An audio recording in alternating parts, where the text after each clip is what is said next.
Je vous propose d'ouvrir la bonne parole de Dieu dans la première épître de Jean, au chapitre 2, et nous allons lire le verset 18 et le verset 19. Première épître de Jean, chapitre 2, versets 18 et 19. Petits enfants, l'apôtre Jean ne s'adressait pas à de tout jeunes enfants, c'est un terme affectueux pour les chrétiens. Petits enfants, c'est la dernière heure. Et comme vous avez appris qu'un antéchrist vient, il y a maintenant plusieurs antéchrists. Par là, nous connaissons que c'est la dernière heure. Ils sont sortis du milieu de nous, mais ils n'étaient pas des nôtres. Car s'ils eussent été des nôtres, ils seraient demeurés avec nous, mais cela est arrivé afin qu'il fût manifeste que tous ne sont pas des nôtres. Je voudrais vous rappeler dans un premier temps ce matin que dans le domaine spirituel, nous avons trois ennemis principaux. Chacun de nous qui sommes chrétiens avons trois ennemis principaux. La chair, le monde et le diable. Et je vais m'expliquer sur ces termes dans quelques secondes. Nous avons une confirmation de cette réalité terrible dans de nombreux textes de la parole de Dieu. Permettez-moi d'en citer un seul dans l'épître de Jacques. Ne cherchez pas, au chapitre 3, verset 17, l'apôtre Jacques va opposer par un certain nombre de termes la sagesse qui vient d'en haut du Seigneur et celle qui vient d'en bas.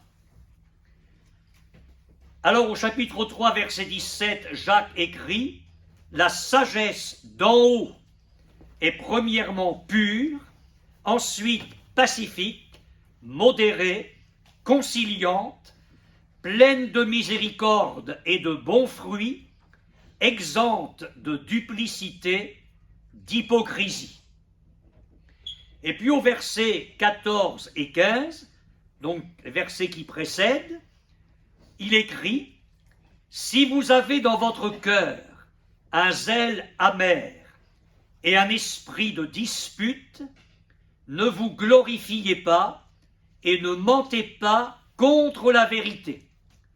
Cette sagesse n'est point celle qui vient d'en haut, écoutez bien, mais elle est terrestre, charnelle et diabolique. » Donc nous avons ici les trois termes qui montrent les trois ennemis du chrétien. La chair, elle est charnelle, le monde, elle est terrestre, et le diable, elle est diabolique. Alors, en ce qui concerne la chair, c'est un mot qui désigne plusieurs choses. Ce mot-là peut désigner la partie de notre corps qui n'est pas les os. Nous sommes formés de chair et d'eau. Donc c'est, excusez-moi, c'est la viande. Ah oui. Autre est la chair des quadrupèdes, autre est la chair des oiseaux, écrit Paul dans son épître aux Corinthiens. Donc ça, c'est une des significations de la chair. Mais dans le domaine spirituel, chaque fois que la parole de Dieu parle de chair, elle évoque notre nature charnelle, humaine, déchue, qu'on trouve par ailleurs sous l'expression le vieil homme. C'est-à-dire que c'est cette nature que nous héritons de nos pères, une nature marquée par le péché, dominée par le péché, et qui est, comme le dit Paul dans Romains 7, vendue au péché. Et l'apôtre Paul, dans son épître aux Galates, au chapitre 5, dans les versets 16 à 21, parle de toutes sortes de manifestations de la chair. Alors ce ne sont pas les seuls, parce que quand on parcourt les épîtres et même l'enseignement de Jésus, on découvre tout ce dont la chair est capable et qui est pitoyable. Mais écoutez bien ce que Paul écrit aux Galates. Je dis donc, marchez selon l'esprit et vous n'accomplirez pas les désirs de la chair. Car la chair a des désirs contraires à ceux de l'esprit, et l'esprit en a de contraires à ceux de la chair. Ils sont opposés entre eux, afin que vous ne fassiez point ce que vous voudriez. Et voilà ensuite un triste tableau. Or, les œuvres de la chair sont manifestes, ce sont l'impudicité, l'impureté, la dissolution, l'idolâtrie, la magie, les inimitiés, les querelles, les jalousies, les animosités, les disputes, les divisions, les sectes, l'envie, l'ivrognerie, les excès de table et les choses semblables. Et on ne peut pas considérer ça à la légère. Je vous dis d'avance, comme je l'ai déjà dit, que ceux qui commettent de telles choses n'hériteront point le royaume de Dieu. Dieu Seigneur est clair, c'est un Dieu de sainteté et de pureté, et nous l'avons entendu dans l'une des louanges tout à l'heure, Dieu veut une église pure et sainte. Alors, maintenant, une première remarque à ce sujet, et nous sommes tous bien placés pour le savoir, le chrétien livre un combat permanent contre la chair. Il y a des frères et sœurs très sincères qui se découragent, qui se remettent en question et qui se disent « Mais est-ce que je suis converti ?» Parce que j'ai continuellement des luttes contre ma chair. Alors j'aimerais vous rassurer ce matin et vous dire qu'il ne faut pas vous étonner de cela. Nous avons besoin de compter malheureusement avec la chair et nous aurons besoin de compter avec elle soit jusqu'à notre mort, soit jusqu'au retour de Jésus. Je voudrais vous dire ceci. C'est que lorsque nous nous sommes convertis au Seigneur, la chair n'a pas été améliorée à la conversion. La chair garde sa nature mauvaise. Qu'est-ce que c'est qu'une conversion ? Ce n'est pas le Seigneur qui vient vers notre vie, je vais la comparer à une maison, et qui dit oh, il y a pas mal de réparations à faire. La gouttière fuit, un petit mur là est en train de se fissurer, la fenêtre n'est pas tout à fait ajustée, on va faire quelques réparations. Une conversion n'est pas une réparation de notre ancienne vie, ce n'est pas une amélioration de notre ancienne vie. Le Seigneur arrive avec son bulldozer et il rase la maison. Il rase la maison et il en fait une autre. Si quelqu'un est en Christ, il est une nouvelle création. On parle bien de création et non pas d'amélioration. Une nouvelle création. Les choses anciennes sont passées. Voici toutes choses sont devenues nouvelles. Jésus a parlé de naître de nouveau. Ça veut tout dire. C'est une nouvelle vie, quelque chose qui commence et qui n'existait pas du tout auparavant. Donc la chair ne sera jamais améliorée. On peut l'embellir avec un vernis religieux.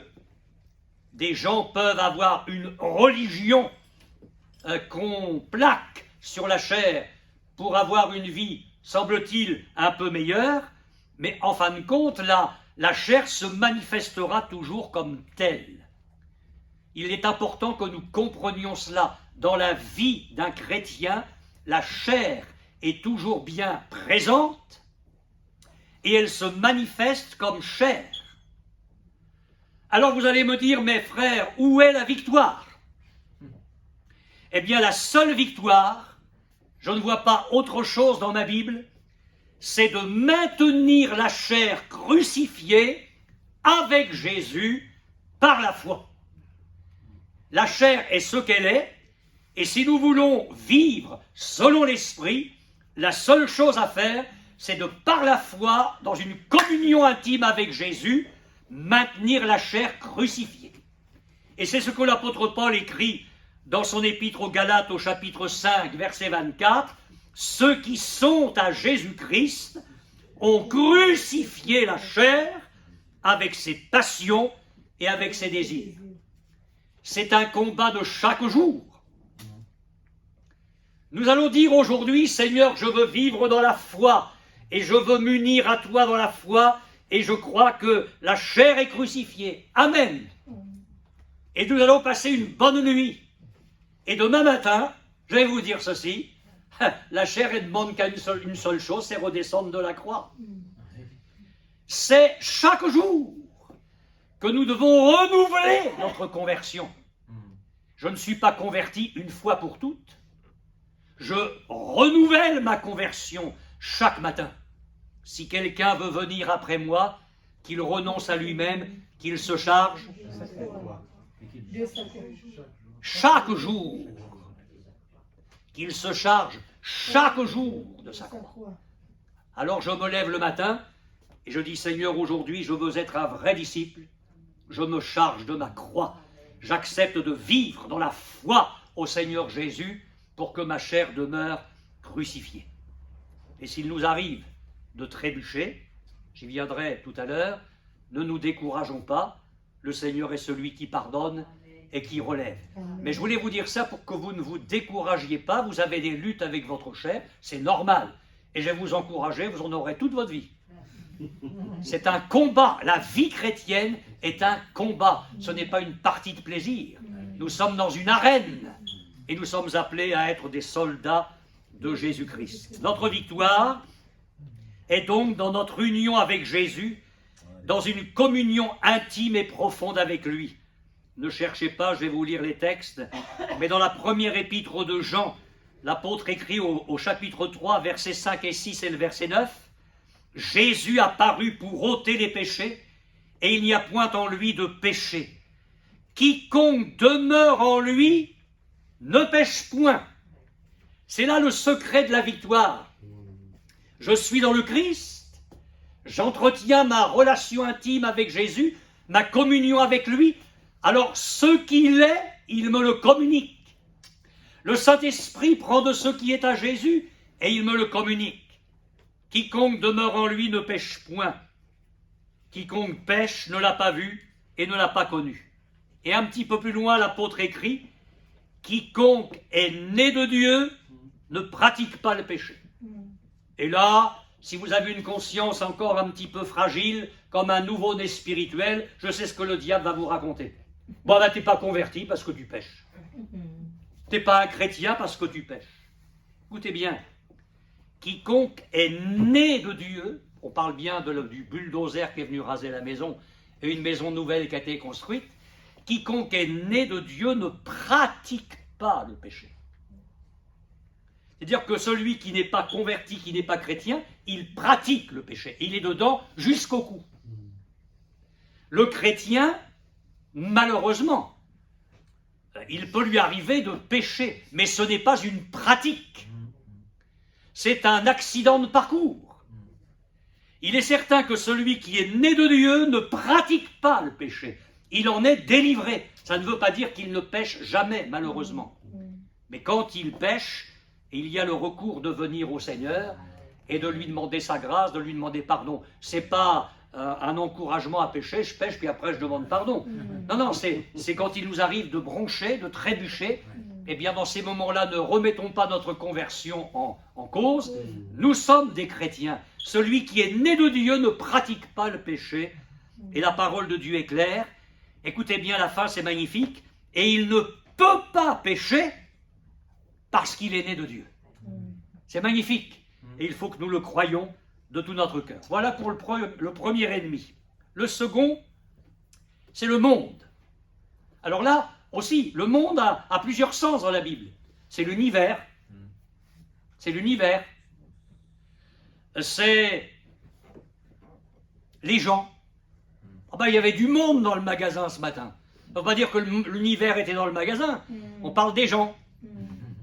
Mais dans le sens où je vais en parler ce matin, c'est autre chose. Le monde est un ennemi dans sa mentalité, dans son état d'esprit, je même vais dire dans son esprit tout court. Le monde est un ennemi pour les chrétiens dans ses orientations morales, je vais même dire immorales, dans ses désirs, dans ses plaisirs, dans ses aspirations, dans ses modes, dans ses recherches. Et c'est pourquoi l'apôtre Jean a écrit au chapitre 2, verset 15, « N'aimez point le monde, ni les choses qui sont dans le monde. Si quelqu'un aime le monde, l'amour du Père n'est pas en lui. » Et là aussi, mes frères et sœurs, la lutte est permanente et elle demande toute notre vigilance de chrétiens. Pourquoi? Parce que nous avons affaire au monde en permanence.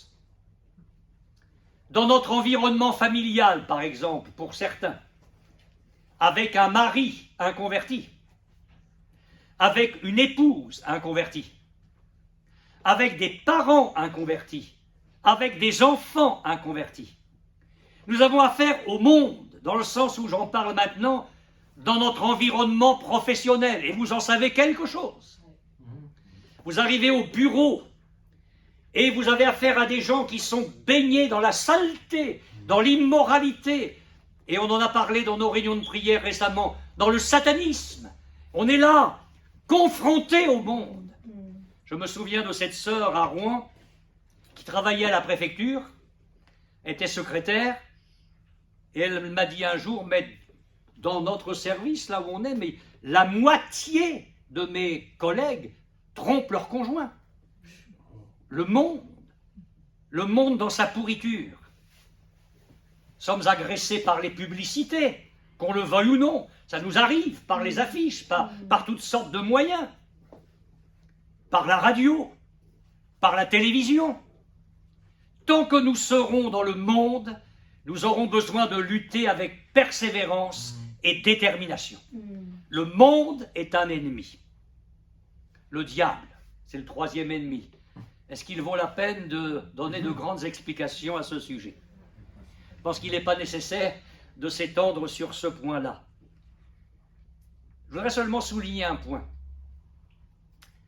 L'apôtre Pierre, dans sa première épître au chapitre 5, verset 8, a parlé de lui comme de l'adversaire. Soyez sobres, veillez, votre adversaire, le diable, rôde comme un lion rugissant, cherchant qui il dévorera.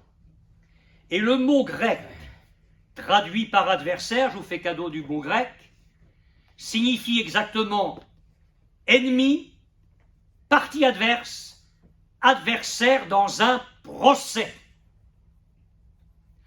Voilà ce qu'est le diable, entre autres. Il est notre adversaire dans un procès. Mais lequel? Mais celui de ton âme. Ce n'est pas pour rien que dans le dernier livre de la Bible, l'Apocalypse, il est parlé du diable comme de l'accusateur des frères. Le diable cherche tous les moyens de nous accuser devant la face de Dieu, comme il l'a fait pour Job. Il s'est présenté là, remettant en question les profondeurs de l'attachement de Job à Dieu. Mais nous ne sommes pas malheureusement dans la situation de Job. Je parle au niveau de l'état de son âme, et pas de ses épreuves. Il y a certainement parfois des raisons valables pour le diable de nous accuser. Mais regarde la pensée qu'elle vient d'avoir. Regarde comment il a réagi là. Regarde, écoute la parole qu'il vient de dire. Quel est notre recours? Alors qu'il est l'adversaire dans le procès de notre âme, c'est d'avoir recours à notre avocat, qui gagne toutes les parties. Amen. Si quelqu'un a péché, dit la Bible, nous avons un avocat auprès du Père, Jésus-Christ, le juste. Alors oui, nous sommes en situation de guerre permanente, la chair, le monde, et je parle du diable. Quel est le remède, là encore? Nous fortifier par la force toute puissante de Dieu et nous revêtir de toutes les armes de Dieu. Peut-être qu'un jour, je vous parlerai sur les armes de Dieu, mais après plus d'un demi-siècle de lecture de la Bible, je viens seulement de remarquer ça cette semaine. Persévérez dans la lecture de la parole de Dieu, vous allez sûrement encore découvrir des choses. C'est vrai. Les armes de Dieu. Je me suis dit, mais il n'est pas question de nos armes. L'auteur aurait pu dire, prenez vos armes spirituelles. Non, non, ce sont les armes de Dieu, les armes que Dieu veut pour nous. Et si nous n'avons pas recours à ça, il ne faut pas nous plaindre d'être battus dans la guerre. Dieu dit, prenez les armes de Dieu. Alors maintenant, j'aimerais vous parler du message que je voudrais vous apporter. Vous allez me dire, il serait temps. Ce matin, ce n'est qu'une introduction. C'est pour ça que je suis parti de loin. C'est parce que tout va se tenir. J'aimerais vous parler de l'esprit de l'Antichrist dans les églises. L'esprit de l'Antichrist dans les églises. Tout d'abord, une remarque. C'est pour ça que je l'ai lu comme je l'ai dans ma Bible second. Certaines versions traduisent Antéchrist, et c'est pourquoi je l'ai lu ainsi. Alors certains traducteurs ont rendu le mot de cette façon-là, parce qu'ils mettent derrière la pensée que c'est celui qui va venir avant Christ, avant le retour glorieux de Jésus pour son Église et pour Israël et le monde. Mais après vérification sérieuse du texte grec, il est bien question, et là je vais vous donner le mot, dans le texte grec il est bien dit Antichristos, et non pas anté. Antichristos. On parle bien de l'Antichrist. Pas seulement celui qui va venir avant, mais d'abord et surtout, malheureusement, celui qui est contre Christ. L'Antichrist qui vient, qui va arriver sur le monde bientôt, sur la face du monde, est l'homme qui sera contre Christ. Maintenant, écoutez bien ceci. Pour tenter d'anéantir le plan de Dieu, pour tenter d'empêcher le règne glorieux de Jésus sur toute la terre, parce que Jésus va venir régner depuis Sion, depuis Jérusalem, et il va établir un règne de paix et de justice de 1000 ans, pour tenter d'anéantir ce plan divin, le diable est en train de préparer un homme qui va diriger l'adoration de la terre entière vers lui, un homme qui aura pour projet d'anéantir complètement Israël et de placer l'humanité sous une domination satanique effroyable. Alors ce n'est pas mon intention aujourd'hui de parler en détail sur ces choses, mais pour les jeunes convertis, pour ceux qui ne le sont pas, et pour chacun de nous, ce sera un rappel. On va prendre 2 textes de la parole de Dieu assez longs, parlant de la venue très prochaine de cet homme, ce dictateur mondial. On va lire dans 2 Thessaloniciens, chapitre 2, verset 1er tout d'abord. 2 Thessaloniciens, chapitre 2, verset 1er.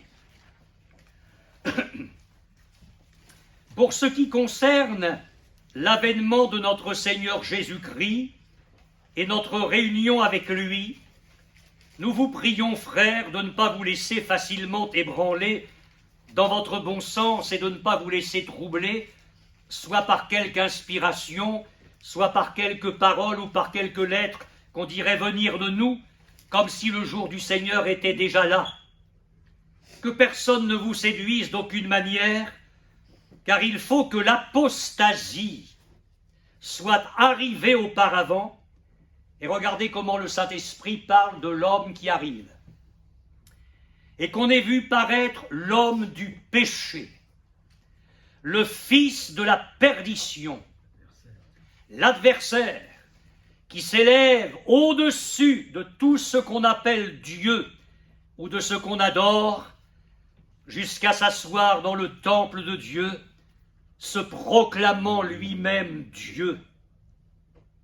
Ne vous souvenez-vous pas que je vous disais ces choses lorsque j'étais encore chez vous? Et maintenant vous savez ce qui le retient, afin qu'il ne paraisse qu'en son temps. Car le mystère de l'iniquité agit déjà. Il faut seulement que celui qui le retient encore ait disparu. Et alors paraîtra l'impie, que le Seigneur Jésus détruira par le souffle de sa bouche, et qu'il anéantira par l'éclat de son avènement, la preuve que l'homme va paraître avant le retour de Jésus. L'apparition de cet impie se fera par la puissance de Satan, avec toutes sortes de miracles, de signes et de prodiges mensongers, et avec toutes les séductions de l'iniquité pour ceux qui périssent, parce qu'ils n'ont pas reçu l'amour de la vérité pour être sauvés. Aussi, Dieu leur envoie une puissance d'égarement pour qu'ils croient au mensonge, afin que tous ceux qui n'ont pas cru à la vérité, mais qui ont pris plaisir à la justice, soient condamnés. Dans l'un de mes prochains messages, si le Seigneur le permet, je vous parlerai de l'Antichrist comme de celui qui est contre Christ, mais qui est du même coup contre la vérité. Ce sera l'homme de mensonge par excellence. Je voudrais ouvrir une parenthèse pour nos jeunes qui sont ici et qui ne sont pas convertis. Écoutez-moi bien, que vous y croyez ou non, ça va arriver. Tous les signes en Europe et dans le monde nous montrent que la prophétie est en marche. Et le diable, dans l'ombre, prépare son homme, et il prépare les bases du royaume planétaire, diabolique au plus haut point. Il va y avoir une séduction sur la planète, épouvantable. Ce n'est pas comme ça que le diable va réussir à amener l'adoration de l'humanité tout entière vers un homme. Il y aura des miracles, il y aura des prodiges, il y aura des signes, mensongers, mais il y aura des signes. Et je plains les chrétiens qui, pourvu qu'il y ait du spectaculaire, du miraculeux, tout va bien. Mais non, il faut voir ce qu'il y a en dessous. Et on en parlera de tout ça, si le Seigneur le permet.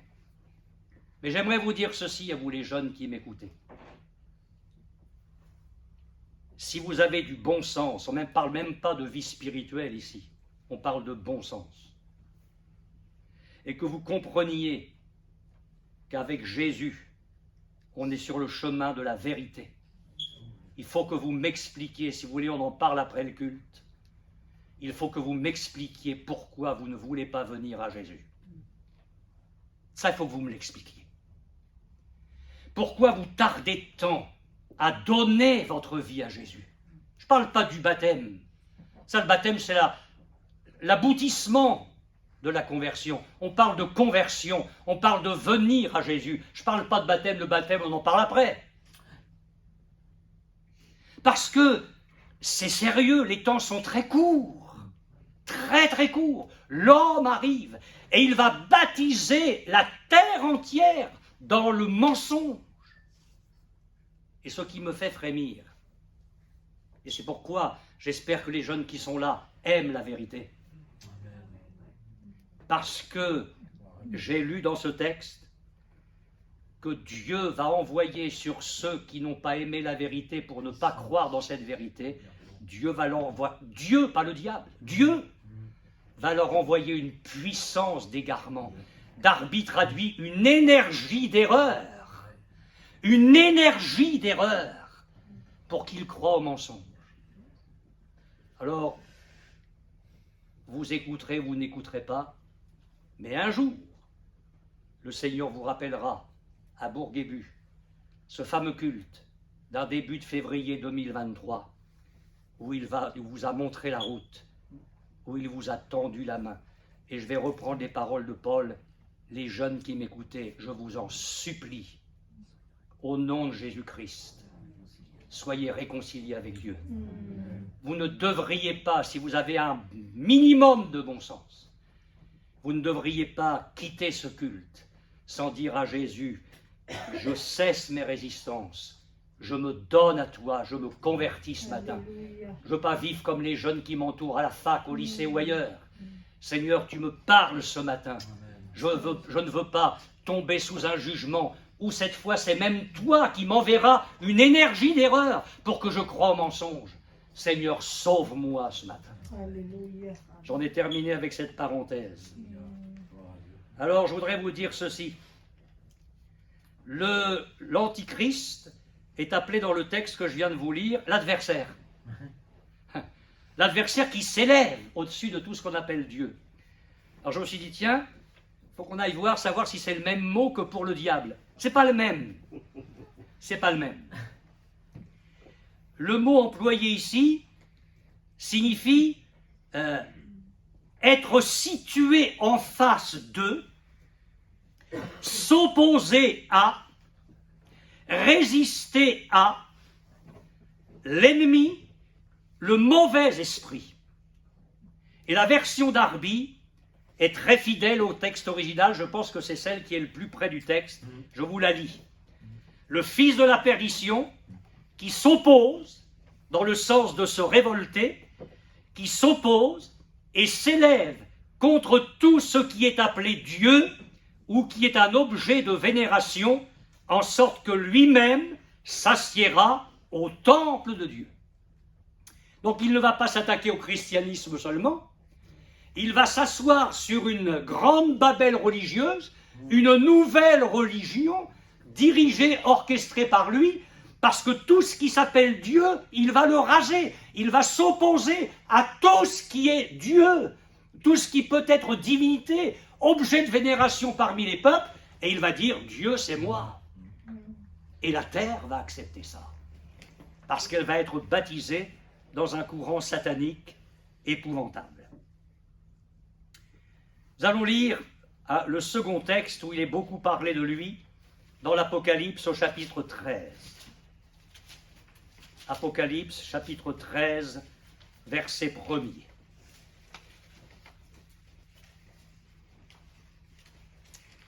Puis je vis monter de la mer, donc des nations, la mer est le symbole des nations dans la Bible, une bête qui avait 10 cornes et 7 têtes, et sur ses cornes 10 diadèmes, et sur ses têtes des noms de blasphème. Le décor est planté, hein. La bête que je vis était semblable à un léopard, ses pieds étaient comme ceux d'un ours, sa gueule comme une gueule de lion. On a le symbole, bien sûr. Le dragon, écoutez bien, le dragon, c'est-à-dire le diable, lui donna sa puissance. C'est affreux, ça. Il ne lui a pas donné quelques dons qui seraient une contrepartie des dons spirituels. C'est pas quelques capacités surnaturelles, il lui donne sa puissance. Le diable va donner sa puissance à l'Antichrist. Son trône. Donc il y aura une puissance politique, gouvernementale, effrayante, et une grande autorité. Et je vis l'une de ses têtes comme blessée à mort, mais sa blessure mortelle fut guérie, et toute la terre était dans l'admiration derrière la bête. Et ils adorèrent le dragon. La terre va adorer Satan sous le règne de l'Antichrist. La terre va adorer Satan. Et ils adorèrent le dragon parce qu'il avait donné l'autorité à la bête. Une parenthèse, pourquoi est-ce que sur les jeux télévisés, enfin, quand on met ce qu'il faut pour jouer en réseau, pourquoi est-ce qu'il y a de plus en plus d'horreur, de violence? Parce que le diable est en train de préparer Vous savez, ma génération, la mienne, les vieux, les has-been, pour nous c'est fini. Mais les jeunes, vous êtes la génération antichrist. Et le diable est en train de préparer les enfants et les jeunes pour ce moment-là où par toutes sortes de moyens, les gens vont être prêts pour l'adoration derrière la bête. Verset 4, ils adorèrent le dragon parce qu'il avait donné l'autorité à la bête. Et ils adorèrent la bête en disant, qui est semblable à la bête et qui peut combattre contre elle? Et il lui fut donné une bouche. Il lui fut donné. J'étais impressionné un jour, je n'ai pas refait le compte pour vous ce matin, mais j'étais impressionné dans ce chapitre 13 de voir combien de fois on trouve il est fut donné. Il y a des dons. On sent que le diable va déverser sur cet homme-là toute la capacité nécessaire pour séduire la tête. Il lui fut donné une bouche qui proférait des paroles arrogantes et des blasphèmes. Et il lui fut donné le pouvoir d'agir pendant 42 mois, 3 ans et demi. Et elle ouvrit sa bouche pour proférer des blasphèmes contre Dieu, pour blasphémer son nom et son tabernacle et ceux qui habitent dans le ciel. Il va reculer devant rien. Il lui fut donné de faire la guerre aux saints et de les vaincre. Je n'ai pas le temps de parler en détail là-dessus, ce n'est pas mon propos. Et il lui fut donné, notez bien ça, il lui fut donné autorité sur toute tribu, tout peuple, toute langue, toute nation. Et tous les habitants de la terre l'adoreront. Ceux dont le nom n'a pas été écrit dès la fondation du monde dans le livre de vie de l'agneau qui a été immolé. Je souhaite de tout mon cœur que ton nom y soit. Écrit là-haut. Si quelqu'un a des oreilles qui l'entendent, parce qu'au fond, les oreilles, ça sert à quoi d'autre? Si quelqu'un a des oreilles qui l'entendent. Alors, pour résumer, ici, l'Antichrist, animé de la puissance de Satan, va établir un royaume planétaire effroyable. À la fois majestueux, puissant, rapide, fort, brutal, terrorisant. Il sera adoré par la terre entière. Et vous savez, l'histoire de l'humanité a connu des brouillons de l'Antichrist. On sent que le diable s'est essayé. Moi, je crois que c'est ça. Hein. Le diable s'adapte. Il ne sait pas tout. Donc le diable s'adapte dans sa stratégie. Mais l'histoire de l'humanité a prouvé que des brouillons de l'Antichrist sont venus sur la terre, même avant Jésus, et à combien plus forte raison, après Jésus, il y a des hommes qui ont rêvé d'établir un Reich planétaire, et il y avait en eux l'esprit de l'Antichrist. Alors j'en viens à notre texte d'introduction. Tout ça, c'était juste le début du message. Non, mais rassurez-vous, c'est pour sourire un peu, parce qu'on dit des choses assez ardues ce matin. On parle de l'esprit de l'Antéchrist. Je voudrais vous parler dans cette série de messages de l'esprit de l'Antichrist dans les églises.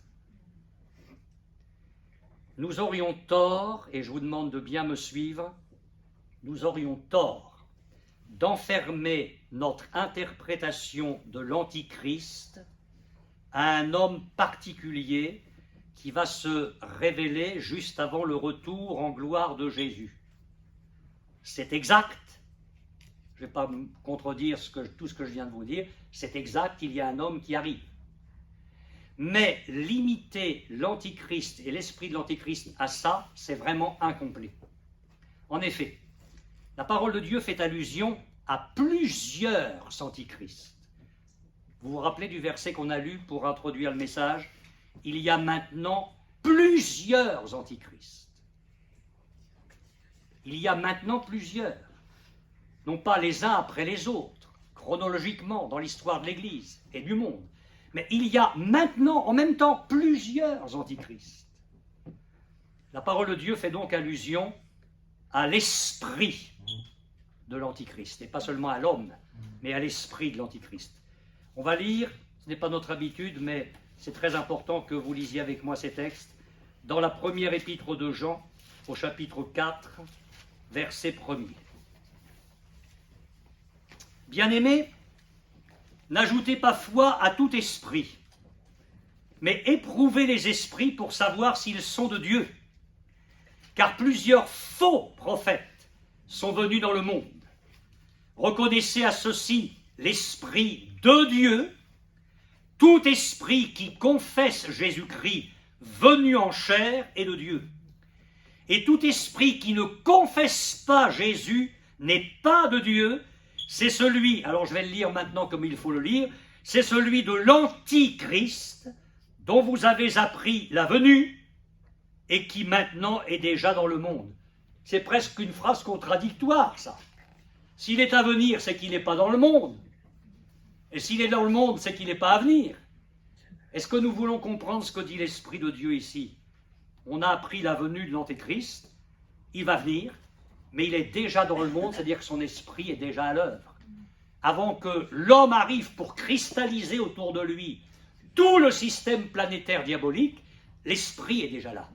L'homme n'est pas arrivé, mais son esprit est là, et il est là depuis des siècles et des siècles. Vous savez, oh, même si elle n'est pas d'accord, c'est vrai quand même.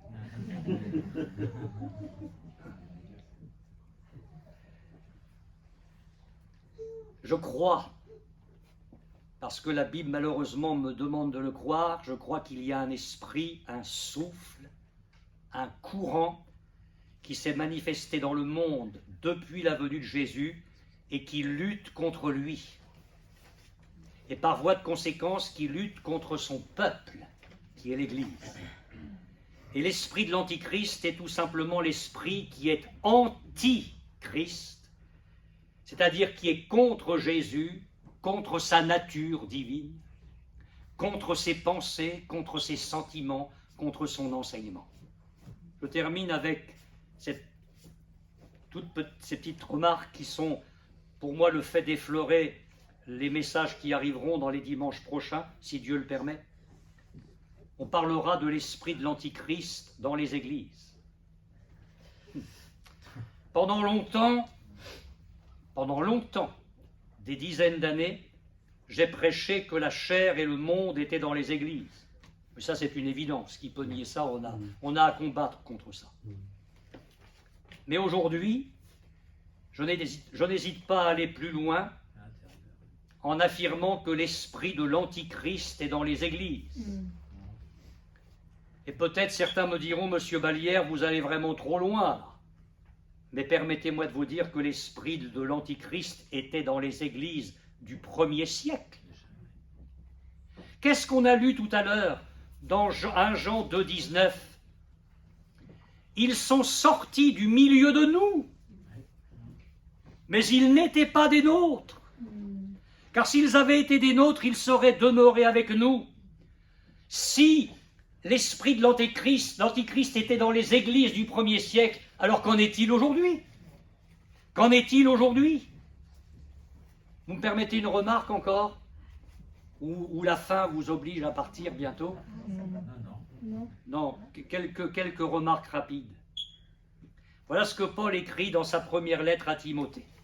L'Esprit, le Saint-Esprit, dit expressément que dans les derniers temps, quelques-uns abandonneront la foi pour s'attacher à des esprits séducteurs et à des doctrines de démons. Là, on est dans le domaine religieux, spirituel, entre guillemets. Mais ce n'est pas ça que je veux faire remarquer, c'est que l'Esprit dit dans les derniers temps. Première à Timothée. Seconde à Timothée, chapitre 3, verset 1er, sache que dans les derniers jours, il y aura des temps difficiles, car les hommes seront égoïstes, littéralement amoureux d'eux-mêmes, amis de l'argent, etc. Il y a toute une peinture morale. On touche là le domaine moral. Mais je vous fais remarquer que l'Esprit de Dieu parle des derniers jours. Et puis on arrive à la première épître de Jean. Petits enfants, c'est la dernière heure. Et il va le dire 2 fois.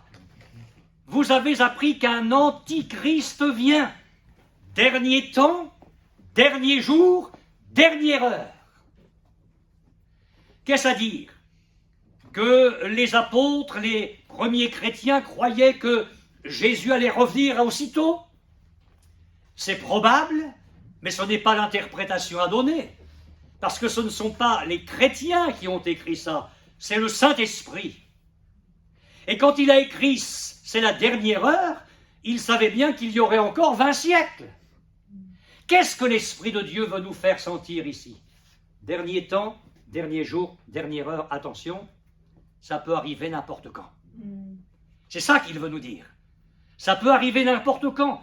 Jésus vient bientôt, non pas dans le sens de tout de suite, mais quand il va arriver, ça va être spontané, en un clin d'œil. Et le Saint-Esprit me montre ici la nécessité d'être prêt. En tout cas, les derniers temps, c'était pour le domaine religieux, spirituel. Les derniers jours, c'est le domaine moral. La dernière heure, c'est le domaine satanique. La nuit s'épaissit de plus en plus. Jésus a dit, la nuit vient. Paul a écrit, la nuit est avancée. Et à propos du retour de Jésus, il y a une parabole où Jésus dit, au milieu de la nuit, on cria, voici l'époux. Au milieu de la nuit. Ce que les apôtres proclament, c'est donc la nécessité d'être toujours prêt, comme si notre glorieuse délivrance était toute proche. Veillez, a dit Jésus, car vous ne savez ni le jour ni l'heure.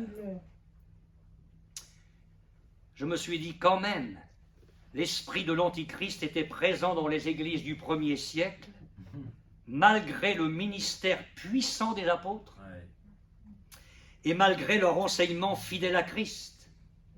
Je me dis, mais quel besoin de discernement nous avons aujourd'hui.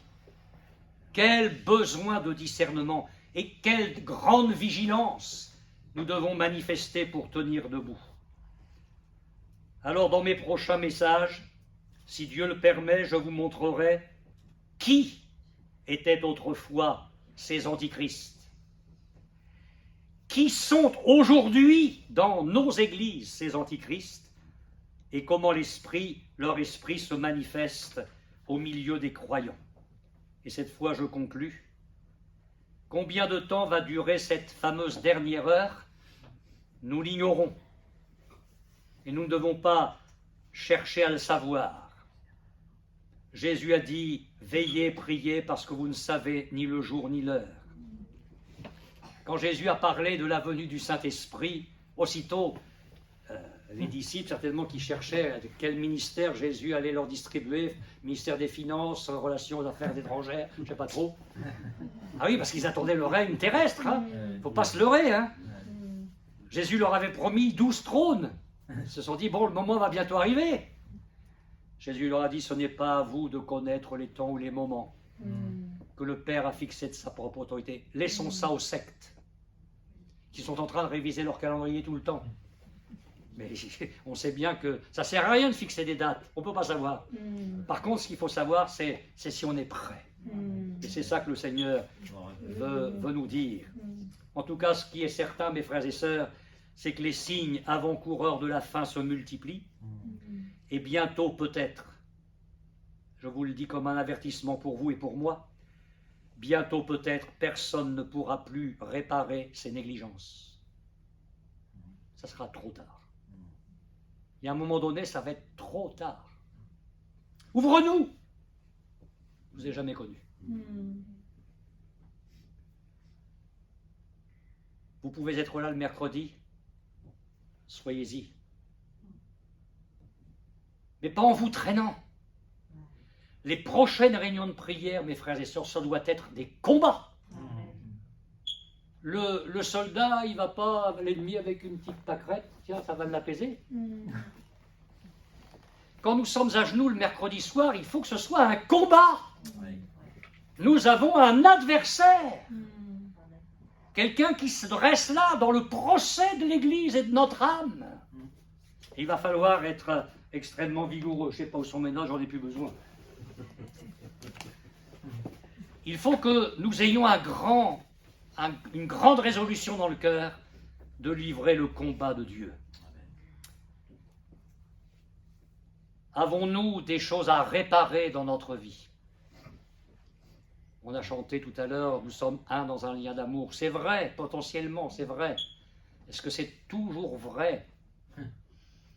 S'il y a le moindre gravier, c'est bien de ne pas quitter le culte en allant voir un frère ou une soeur en disant, bon écoute, il n'y a pas grand-chose, mais je voudrais quand même te dire ça, on règle ça, je veux que mon cœur soit net.